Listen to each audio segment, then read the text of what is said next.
যে ব্যক্তি রোজা অবস্থায় 5টা কাজ করবে ওই ব্যক্তির আল্লাহ রাব্বুল আলামিন রোজাকে কবুল করবেন না। ভাইরা আমার, 5টা কাজের মধ্যে হচ্ছে 1 নম্বর জিহ্বাকে হেফাজত করতে হবে। বন্ধুরে, জিহ্বার রোজা আছে, রোজা অবস্থায় কোনো মানুষ যদি কি করে, কোনো মানুষের গীবত গায়,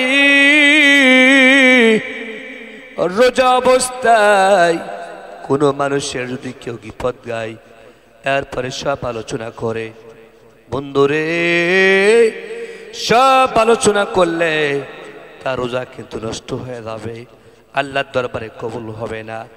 বন্ধুরে, আজকাল আমরা 4 দলে অর্থাৎ 2 জন 5 জন মানুষ যদি এক জায়গায় হই, কে কি করলো, কার কি হলো, কার কি অবস্থা, আমরা কিন্তু মানুষের খারাপটা দেখি। বন্ধুরে, না না, নিজে ভালো হতে হবে। যদি আমি নিজে ভালো হই, একটা ইউনিয়ন ভালো হবে, আর যদি একটা ইউনিয়ন ভালো হয়, একটা থানা জেলা ভালো হয়ে যাবে। এই জন্য বাবাজি, মানুষের খারাপ না দেখে আমি নিজে কি অবস্থা সেটা আমাকে নিজে দেখতে হবে। আর হাদিসে বলেন, আল্লাহর বান্দা, আপনি একজনের মানুষের গীবত গাইতেছেন, গীবত গাওয়ার কারণে যে ব্যক্তির গীবত গাইছেন ওই ব্যক্তির গুনাহগুলো কিন্তু আপনি পেয়ে গেলেন। আর গীবত গাওয়ার কারণে যে ব্যক্তির আপনি গীবত গাইলেন সেই কিন্তু আপনার সবগুলা পেয়ে গেল।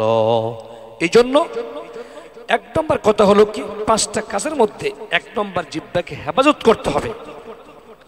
জিহ্বা দিয়ে মানুষের কোনো গীবত গাওয়া যাবে না, মিথ্যা কথা বলা যাবে না, এরকম ভাই সব আলোচনা করা যাবে না। আশা করি আমরা রোজা রাখবো আল্লাহকে কবুল করার জন্য। আমরা যেন রোজা অবস্থায় জিহ্বাকে হেফাজত করতে পারি। আল্লাহ পাক সেই তৌফিক দিক। ওয়া আখির দাওয়ানা আলহামদুলিল্লাহি রাব্বিল আলামিন।